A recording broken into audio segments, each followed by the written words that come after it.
আমরা একেবারে ঠিক জায়গাতেই এসেছি। এখানে শাশুড়িকে রেখে চলে যাব।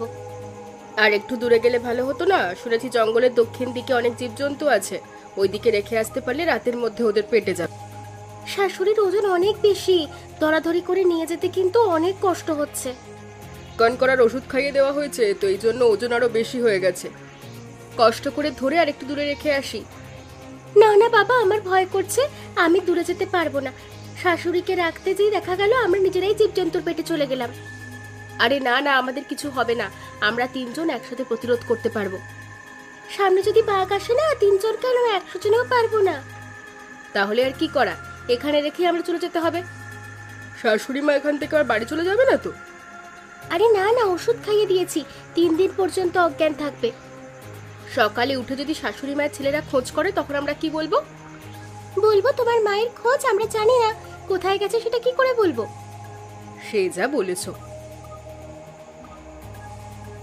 জঙ্গলে জীবজন্তুর কেমন আওয়াজ শোনা যাচ্ছে, মনে হচ্ছে জঙ্গলের সব জীবজন্তু এদিকেই চলে আসছে। তুমি একটু বেশি ভয় পাচ্ছ। এত ভয় পেলে তো চলবে না, রাতে সাধারণ জীবজন্তু জোরেই ডাকে। সে যাই বলিস না কেন, গভীর জঙ্গলে এসে ভয় তো একটু করেই। আচ্ছা হয়েছে, এবার তো আমাদের বাড়ি ফিরে যাওয়া উচিত। হ্যাঁ রে, তুই ঠিক বলেছিস, এবার এখান থেকে যাওয়া উচিত। শাশুড়ি মায়ের মুখটা শেষবারের মতন একবার দেখে নিন। আমারও তো দেখার ইচ্ছে নেই, তুই দেখ, আমরা গেলাম। আচ্ছা বাবা চলো।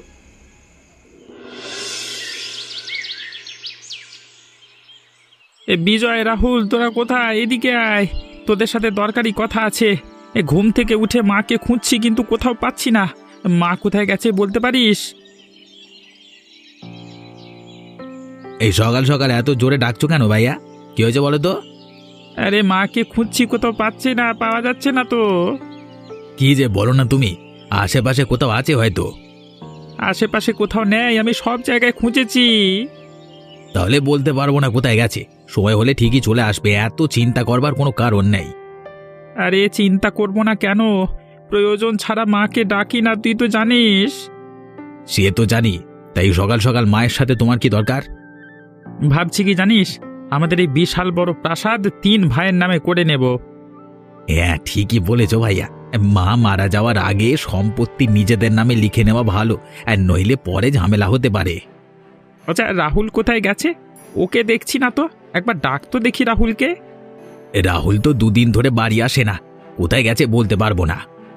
আমাদের কি পোড়া কপাল দেখ, বাবা মারা যাওয়ার আগে সম্পত্তি মায়ের নামে লিখে দিয়ে গেছে। এই পৃথিবীতে আমাদের বাবাই একমাত্র বাবা যে কিনা সম্পত্তি সন্তানদের না লিখে দিয়ে আমাদের মায়ের নামে লিখে দিয়ে গেছে। সে বাবা যাই করুক না কেন, এই সম্পত্তি কিছু দিনের মধ্যে আমাদেরই হবে। দরকার হলে নিজের মাকে পৃথিবী থেকে সরিয়ে দেব সম্পত্তির জন্য। আরে বাবা, মাকে সরানো লাগবে না, এমন কাজ করবো না, মা নিজে থেকে আমাদের নামে লিখে দেবে। বিজয় চুপ চুপ চুপ চুপ, কেউ আসছে এদিকে মনে হচ্ছে। না না না, এই সকালে এদিকে কে আসবে? সবাই ঘুমাচ্ছে, এত সকালে কেউ ঘুম থেকে ওঠেনি। আচ্ছা আমি একটু বাইরে যাচ্ছি, দেখি কোথাও মাকে খুঁজে পাওয়া যায় কিনা। আচ্ছা।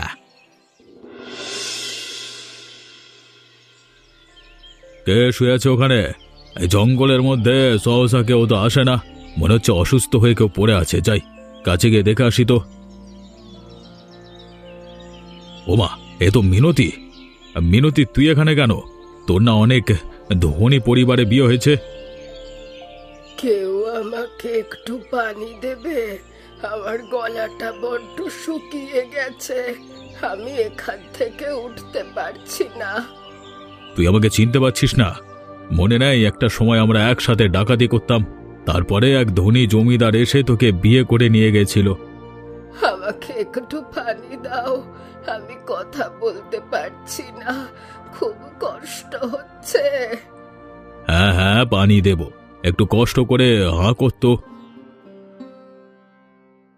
প্রাণটা আবার জুড়িয়ে গেল, নইলে যে এখানেই আমার প্রাণটা চলে যেত। তুই কি এবার আমাকে চিনতে পেরেছিস? মিনতি, একটু ভালো করে ভেবে দেখ তো। হ্যাঁ রে, তোকে আমি এবার চিনতে পেরেছি, একসাথে ডাকাতি করতাম, তোদের সাথে আমার কত স্মৃতি আছে। এবার বল তো, তোর অবস্থা এমন কি করে হলো? তোর না জমিদার বাড়িতে বিয়ে হয়েছিল?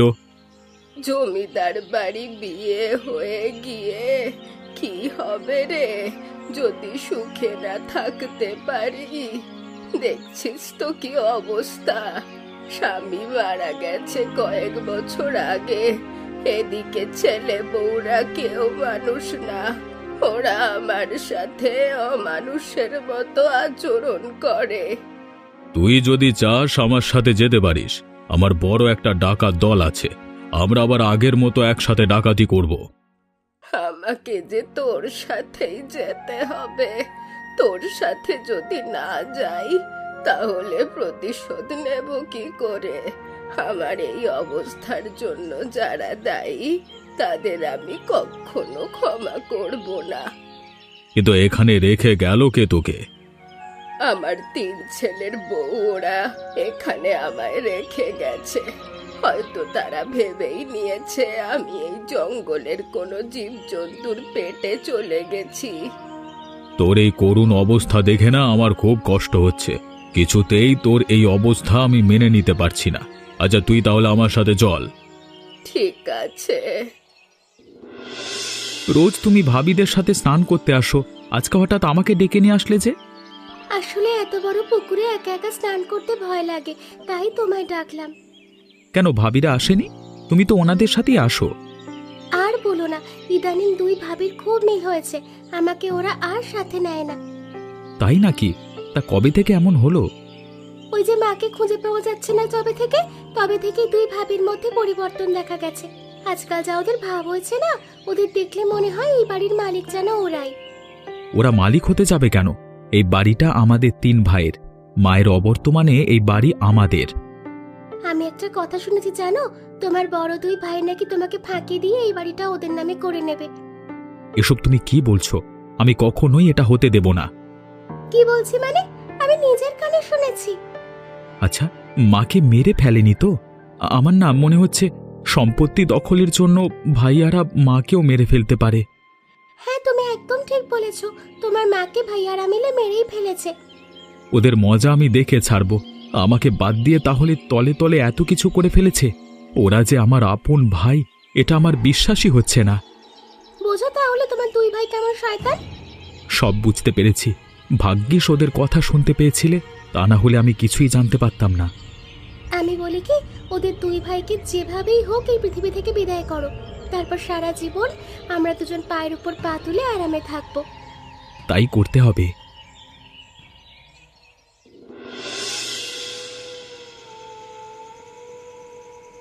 তোর কথা শুনে আমার খুব কষ্ট হচ্ছে।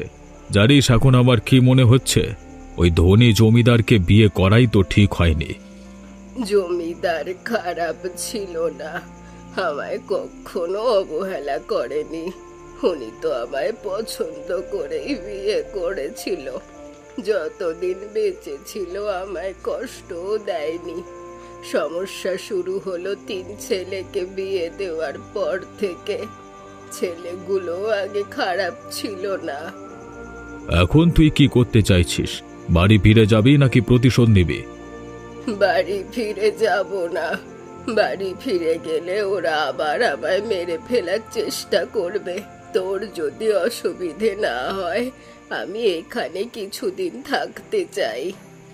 না না, আমার অসুবিধে কেন হবে? আমাদের দলে এখন যারা কাজ করে তারা সবাই খুব ভালো, কিন্তু আমি একটা কথা ভাবছি, প্রতিশোধটা নিবি কি করে?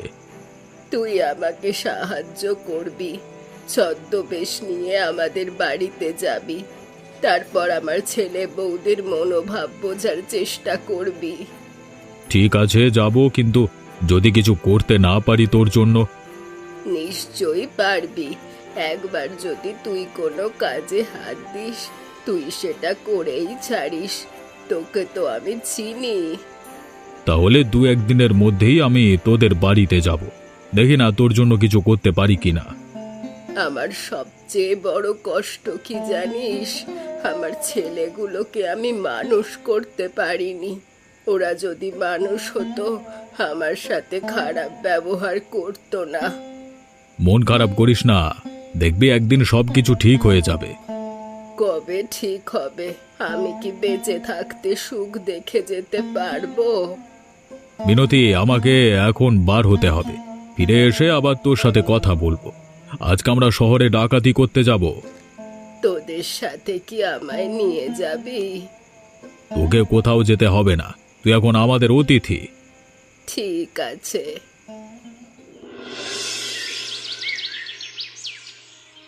বড় ভাবি, নেহা আমাদের কেমন এড়িয়ে চলছে। আমরা যে শাশুড়িকে জঙ্গলে রেখে এসেছিলাম, নেহা কাউকে বলে না দিলেই তো হলো। কাকে বলবে? আর নেহা মনে হচ্ছে কোনো অন্যায় করেনি। নেহাও তো আমাদের সাথে ছিল। দোষ আমাদের তিনজনেরই সমান। সে না হয় বুঝলাম, কিন্তু আমাদের এড়িয়ে চলার কারণটা কি? এটা তো আমিও বুঝতে পারছি না। ও আর রাহুল মিলে কি সব সম্পত্তি ভোগ করতে চায়? হতে পারে। ওকে আমার খুব একটা সুবিধের মনে হচ্ছে না। আজকাল রাহুলের সাথে ওর খুব ভাব হয়েছে। তাই নাকি? তাহলে তো ওর একটা ব্যবস্থা করতে হয়। কি ব্যবস্থা করবে? রাহুল তো অধিকাংশ দিন বাড়িতেই থাকে না। রাহুল যেদিন বাড়িতে থাকবে না সেদিন নেহাকে বস্তা ভরে সামনের পুকুরে ফেলে দেব। বেশ হবে। আমাদের বাদ দিয়ে নিজেরা সম্পত্তি ভোগ করতে চাইছে? সেটা কখনো হতে দেব না। আগে হলে লুচি মাংস খেতে কখন চলে আসতো। ওর জন্য তো আমরা ঠিকমতো কিছু খেতেই পারতাম না। সে যা বলেছিস, ওকে আমরা শায়েস্তা করেই ছাড়বো। যা করার খুব সাবধানে করতে হবে, ধরা পড়লে বিপদ আছে। শাশুড়িকে শেষ করে দিলাম তাই কিছু হলো না, আর ওকে শেষ করা তো কয়েক মুহূর্তের কাজ। আচ্ছা ভাবি, আমাদের শাশুড়ি মারা গেছে তো, নাকি এখনো বেঁচে আছে? তুই কি পাগল হয়েছিস? ওই গভীর জঙ্গলে এক রাত যে থাকবে সে আর কখনো বেঁচে আসতে পারবে না। আচ্ছা, ওদের কথা এবার বাদ দিয়ে আমরা একটু পেট পুড়ে খাই। কতদিন পর খাসির মাংস আর লুচি খাচ্ছি, স্বাদটাও মনের মতন। স্বাদ হবে না? রান্নাটা কে করেছে? বাবা, রান্নার খোঁটা দিচ্ছ? আমি তো বরাবরই স্বীকার করি তোমার হাতে রান্না ভালো। আরে খোঁটা দিব কেন, আমি তো মজা করছি। তাড়াতাড়ি খেয়ে নে দেখিনি। আচ্ছা ভাবি। কেউ বাড়িতে আছেন? দয়া করে একটু বাইরে আসুন, কথা আছে। কে আপনি? এ ভোরবেলায় আপনার জন্য একটু ঘুমাতেও পারলাম না। হ্যাঁ, আমি একটা গুরুত্বপূর্ণ কথা বলবার জন্য এসেছি। এ বাড়ির মালিক মিনতি আমাকে পাঠিয়েছে। আমি ওনার ছেলেদের সাথে কথা বলতে চাই। আমি ওনার বড় ছেলে। কি বলবার আছে আমাকে বলুন। কোথায় আছেন উনি? বাড়ি থেকে এভাবে চলে গেছে কেন? উনি তো বাড়ি থেকে চলে যায়নি। এ বাড়ির কেউ ওনাকে জঙ্গলে ফেলে রেখে এসেছিল, সেখান থেকে ওনাকে আমি উদ্ধার করি। মিথ্যে কথা বলবার জায়গা পাচ্ছেন না। বাড়ি থেকে বেরিয়ে যান বলছি। আমি আপনাদের ভালোর জন্যই এসেছি, আর আপনি আমাকে বাড়ি থেকে বের করে দিচ্ছেন। আপনি কি জানেন আপনার মা এই সম্পত্তি সব আশ্রমে দান করে দিতে চায়? এসব কি বলছেন? এটা কখনোই হতে পারে না। আমার মায়ের মাথা নিশ্চয়ই খারাপ হয়ে গেছে। আমি সত্য কথা বলছি, আর আপনাদের বাঁচানোর জন্যই আমি এখানে এসেছি। শুনুন, কোনোভাবেই এই সম্পত্তি আশ্রমে দান করবেন না। সম্পত্তি যদি আশ্রমে দান করে দেন, তাহলে তো আপনারা পথের ভিখিরি হয়ে যাবেন। আচ্ছা, আমার মা এই মুহূর্তে কোথায় আছে বলুন তো? মাকে বাড়ি নিয়ে আসতে চাই আমি, তারপরে মায়ের সাথে বোঝাপড়া হবে। কালকে সন্ধে আপনারা 3 ভাই মিলে জঙ্গলের দক্ষিণ দিকে যাবেন। সেখানে আপনার মা আপনাদের জন্য অপেক্ষা করবে। জঙ্গলের দক্ষিণ দিকে? জঙ্গলের ওই দিকটা তো খুব ভয়ঙ্কর জায়গা। মাকে অন্য কোথাও আসতে বলুন। সেটা যে হবে না বাবা, না গেলে বুঝতেই তো পারছো, সম্পত্তির সব আশ্রমে দান করে দেবে। তাহলে এতদিন বাড়ি থেকে বার হয়ে শয়তানি বুদ্ধি করছে? হ্যাঁ, কিভাবে ছেলে বউদের পথের ভিখিরি করা যায়? আচ্ছা বাবা, তাহলে আমি গেলাম। এক জায়গায় আমি আবার বেশিক্ষণ থাকতে পারি না। বেশ, আপনি এখন আসতে পারেন। কালকে তাহলে জঙ্গলের দক্ষিণ দিকে আমার মায়ের সাথে দেখা হবে। হ্যাঁ, খুব ভালো করে বস্তার মুখটা বাঁধতে হবে, তারপর পানিতে ফেলে দিতে হবে। আমাদের নেহা আবার ভালো সাঁতার কাটতে জানে। যদি বস্তা থেকে বার হয়ে যায় তাহলে সাঁতরে উঠে আসবে। আমাদের মধ্যে থেকে একজন কমে যাবে, তাই না বড় ভাবি? একজন বলেছিস কেন? 2 জন। শাশুড়িকে তো আগেই বিদায় করে দিয়েছি। তবে আজ সকালে একজন সাধু বাবা এসেছিল। সে তোর ভাইয়াকে বলছিল আমাদের শাশুড়ি নাকি বেঁচে আছে, যদিও আমার কথাটা বিশ্বাস হয়নি। ও বাবা, তাই নাকি? শাশুড়ি যদি বেঁচে থাকে তাহলে তো বিপদের শেষ নেই। আরে না না, আমরা যেখানে রেখে এসেছিলাম ওখান থেকে কেউ ফিরতে পারবে না। কিন্তু লোকটা বাড়ির পরে এসে মিথ্যে কথাই বা বলবে কেন? বড় ভাবে আমাদের কিন্তু সাবধান থাকতে হবে, আর এখন থেকে যা করতে হবে সব ভেবে চিনতে। আরে পাগল নাকি? শাশুড়ি মা বেঁচে নেই। আমার মনে হয় কেউ ধান্দা করতে এসেছিল আমাদের বাড়িতে। হতে পারে, এখন কিন্তু আমার মাথায় অন্য চিন্তা হচ্ছে। তোর আবার কি চিন্তা হচ্ছে? এত চিন্তা করতে হলে তো আমার কোনো কাজই ঠিক মতো করতে পারবো না। রাহুল আবার কোনো ঝামেলা না করলেই হলো। নেহাকে খুঁজে না পাইলে আবার পাগলামি শুরু করবে না তো? ওদের দুজনের তো খুব ভাব। রাহুল যা ইচ্ছে করুক, ওকে পাত্তা দেয় কে বলতো? আচ্ছা ভাবি, আমরা কি এখানে দাঁড়িয়ে দাঁড়িয়ে কথা বলবো? যেটা করতে এসেছি ওটা তো তাড়াতাড়ি করতে হবে। সে তো করবই, রাত আর একটু গভীর হোক, তারপর ধাক্কা দিয়ে ফেলে দিয়ে এখান থেকে চলে যাব। আমার না ভাবতেই খুব মজা লাগছে। এবার ধাক্কা দিয়ে ফেলে দিই। দাও দাও। কিরে, তোর আসতে এত দেরি হলো কেন? আমি কখন থেকে তোদের জন্য এখানে দাঁড়িয়ে আছি। আর রাহুল কোথায়? ও আসেনি? সত্যি বলতে গতকাল সাধু বাবার কথা আমাদের খুব একটা বিশ্বাস হয়নি। বিজয় তো আসতেই চাইছিল না, তবে এখানে এসে দেখছি সাধু বাবা যা বলেছিল সব সত্যি বলেছিল। আর রাহুলের বউকে খুঁজে পাওয়া যাচ্ছে না, তাই রাহুল পাগলের মতো এদিক ওদিক ঘুরে বেড়াচ্ছে। এখানে আসবার সময় নেই ওর।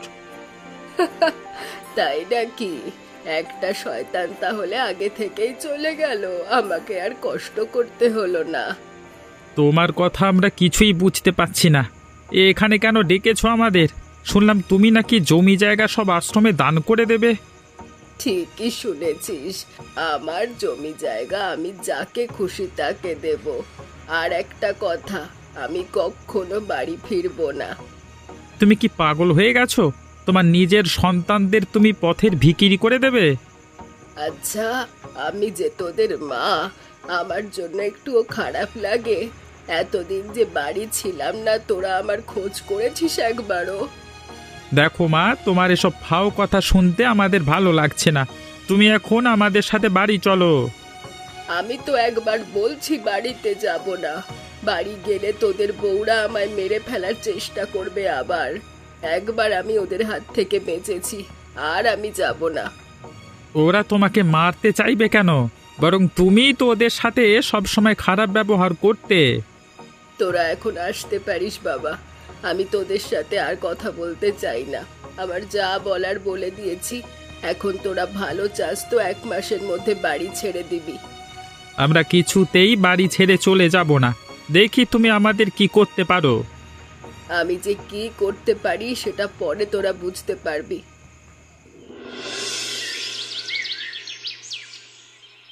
কিরে রাহুল, বউকে হারিয়ে তো একেবারে পাগল হয়ে গেছিস দেখছি।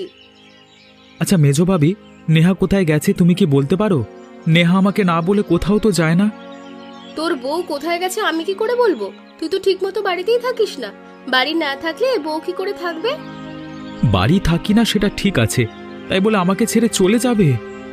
তোর মেজো ভাইয়াও যদি আমাকে ছেড়ে এরকম বাইরে বাইরে ঘুরে বেড়াতো, আমিও বাড়ি ছেড়ে চলে যেতাম। নেহা আমাকে ছেড়ে চলে যেতে পারলো? ও কাজটা একদম ঠিক করেনি। আমরা আগেই বুঝতে পেরেছিলাম নেহাই বাড়ি থেকে চলে যাবে, এই জন্যই তো আমাদেরকে এড়িয়ে যেত। তোমরা বুঝতে পেরেছিলে? তাহলে আমাকে বলনি কেন? বলেনি তুই কিনা মনে করিস এই জন্য। আমিও আর এ বাড়িতে থাকবো না। আমার এ বাড়ির কিছু ভালো লাগছে না।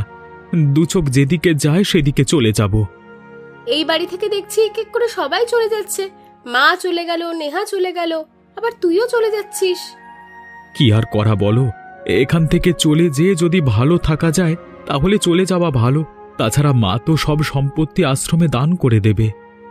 বললেই হলো, সম্পত্তি আশ্রমে দান করে দিলে আমরা যাব কোথায়? মায়ের এই সিদ্ধান্ত কিছুতেই মানার মতন নয়। মা যা ভালো মনে করে তাই করে। মায়ের সিদ্ধান্তের উপরে কেউ কখনো কথা বলতে পারে না। আমিও আগে মনে করেছিলাম মা মনে হয় সঠিক সিদ্ধান্ত নেয়নি, কিন্তু এখন মনে করি মা ঠিক সিদ্ধান্তই নিয়েছে। তুমি দেখি ভাই স্বার্থপর অনেক। নিজে বাড়ি ছেড়ে চলে যাবে বলে আমাদেরও বাড়ি ছাড়ার ব্যবস্থা করতে চাইছো? তুমি ভুল বুঝছো ভাবি, আমি খালি মায়ের সিদ্ধান্তটা তোমাকে বললাম। দূর, তোমার সাথে কথা বলেই মুডটা নষ্ট হয়ে গেল। তাহলে আমার সাথে আর কথা বলবার দরকার নেই? আচ্ছা বাবু, বলছি না।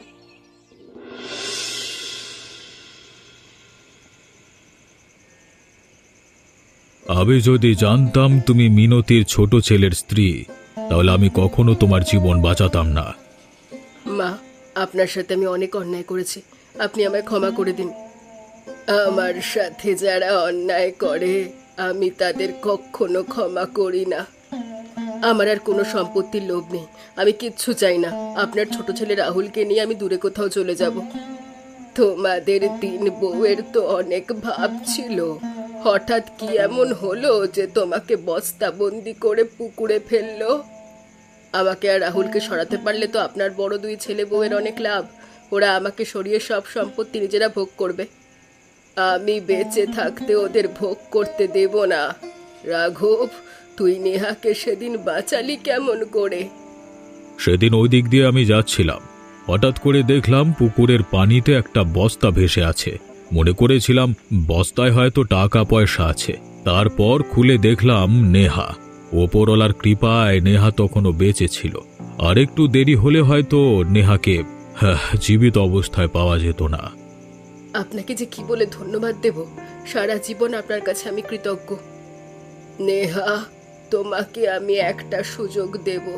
যদি সেই সুযোগ গ্রহণ করো তাহলে প্রাণ নিয়ে পৃথিবীতে বেঁচে থাকবে। আর যদি না করো, আজকে রাতে রাঘবের লোকজন তোমায় জীবিত মাটি চাপা দিয়ে মারবে। বলুন আমাকে কি করতে হবে? আপনি যা বলবেন আমি তাই করব। আজকে রাতের মধ্যে রাহুলকে নিয়ে এই এলাকা ছেড়ে চলে যাবে, আর কখনো ফিরবে না। ঠিক আছে মা, আমি তাই করব।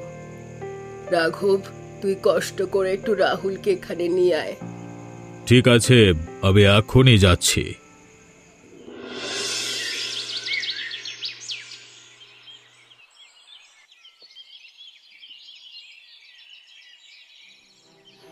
তুমি এই অসময়, এমন সময় তো তুমি বাড়িতে থাকো না।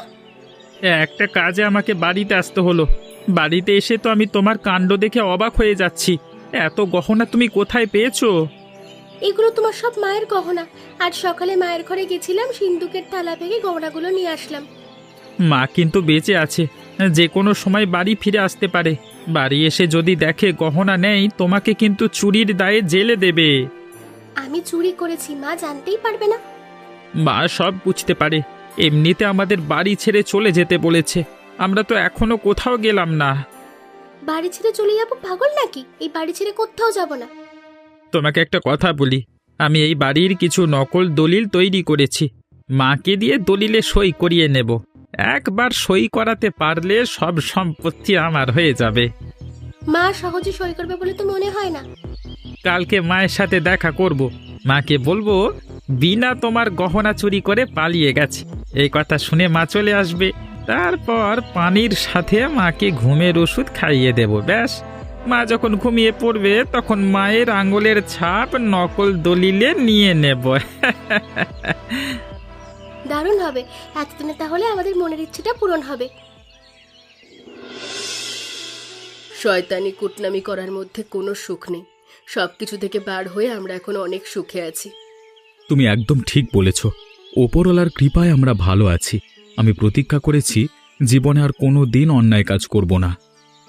আমিও না। একটা ছোট্ট কুঁড়ে ঘরে যে এত সুখ আছে, আগে তো বুঝতেই পারিনি।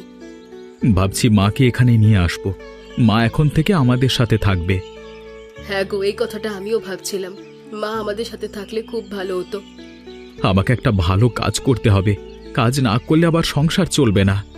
তুমি তো মনোজ চাচার বাড়িতে দারোয়ানের চাকরি করো, তোমাকে যা বেতন দেবে তাতেই তো আমাদের চলে যাবে। আমার মনে হয় এই মুহূর্তে নতুন কোনো কাজ খোঁজবার দরকার নেই। আমি তো অবৈধ রোজগার করব না, সৎভাবে পরিশ্রম করে আয় করতে চাই। এখন যা করছি তার থেকে একটু ভালো কিছু করতে চাই।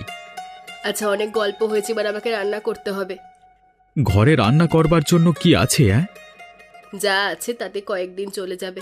আজকে দুপুরে গরম ভাত, ডাল আর কুমড়ো ফুলের বড়া করব। তাই নাকি? কুমড়ো ফুলের বড়া তো আমার খুবই প্রিয় খাবার। তা কুমড়ো ফুল কোথায় পেয়েছো? পাশের বাড়ির চাচি দিয়েছে। তাহলে আর দেরি করো না, তাড়াতাড়ি রান্নাটা করে নাও। আমি কাজ সেরে আসছি। আচ্ছা ঠিক আছে। এই কয়েকদিন ধরে তুই আমার অনেক উপকার করেছিস, তোর এই উপকার আমি ভুলবো না। একটা সময় আমরা অনেক বছর ধরে একসাথে কাজ করেছি। তুই তো ছিলিস আমাদের নেতা, তোর কথা মতো সবাই কাজ করত। হ্যাঁ রে, একজন ডাকাত দলের সদস্যকে জমিদার কি দেখে যে পছন্দ করেছিল, আমি আজও বুঝে উঠতে পারি না। তুই দেখতে অনেক সুন্দরী ছিলি তো, তো রূপ দেখে সে সময় অনেকে পাগলও হয়ে গিয়েছিল। তোর কথা শুনে আমার খুব হাসি পাচ্ছে। সুন্দর ছিলাম সত্যি, তাই বলে একজন ডাকাত দলের সদস্যকে বিয়ে? ওই সময় তো জমিদারকে বিয়ে করবার জন্য তুইও পাগল হয়ে গেছিলিস। গেছিলাম রে, কিন্তু এত বছর পরে আমার মনে হচ্ছে আমি মনে হয় ঠিক করেছিলাম না। যাক বাবা, তাহলে স্বীকার করলি তুই ভুল কাজ করেছিলিস। হ্যাঁ, স্বীকার করলাম। ভুল তো স্বীকার করতে অপরাধ নেই। সে যাকগে, আমার যেতে হবে। আর একটা কথা, আমার এই কাগজটা কয়েকদিন পর আশ্রমে পৌঁছে দিস। আমি আমার সব সম্পত্তি আশ্রমে দান করব। আচ্ছা, দেব। তাহলে আবার কবে তোর সাথে আমার দেখা হবে?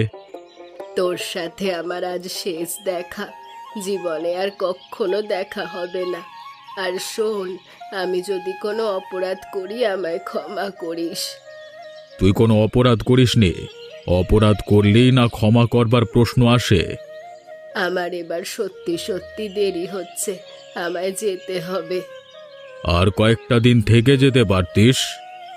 তা হয়তো পারতাম, কিন্তু থাকা হলো না।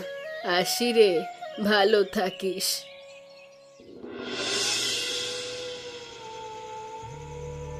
আহারে, কতদিন পরে নিজের বাড়িতে ফিরলাম। নিজের বাড়ি থাকার মধ্যে আলাদা একটা সুখ আছে। মা, আপনি সব সম্পত্তি আমাদের নামে লিখে দেন। বলা যায় না আপনি সব সম্পত্তি কবে আবার দান করে দিয়ে যেতে পারেন। আমি সব সম্পত্তি আশ্রমে দান করেছি। কি বলছো তুমি এসব? এখন আমরা কোথায় যাব? ইচ্ছে থাকলে অনেক কিছু করা যায়। রাহুল আর নেহা অনেক দূরে চলে গেছে, ওরাও সুখে আছে। কি? বস্তাবন্দি করে পুকুরে ফেলে দেওয়ার পরও নেহা মরেনি? ও বাবা, ও তো দেখি কই মাছ। না, মরেনি। তোমরা তো আমাকেও মারতে চেয়েছিলে, আমিও বেঁচে গেছি। কিন্তু দুঃখের কথা হলো আমার অধম ছেলেরা আমার কথা বিশ্বাস করে না। দেখো মা, এত কিছু বুঝি না। তুমি সম্পত্তি আমাদের নামে লিখে দেবে, এটাই আমাদের শেষ কথা। কি করে লিখে দেব বাবা? আমি যে সব সম্পত্তি আশ্রমে দান করেছি। আপনাকে আমরা আজকে রাতে শেষ করে দেব। আমাদের সাথে বেইমানি করার স্বাদ কে বুঝতে পারবেন? আমাকে শেষ করবে? কিছুক্ষণ পরে আমরা সবাই একসাথে মারা যাব। এই বাড়ি দাউ দাউ করে জ্বলবে। এ বাড়িতে আগুন! সত্যি তো, এ বাড়িতে আগুন ধরে গেছে, এখনই পালাতে হবে। কোথাও পালাতে পারবি না, বাইরে থেকে সব আটকানো। মা, আপনি এটা করতে পারলেন? এটা ছাড়া যে আমার হাতে আর কোনো উপায় ছিল না।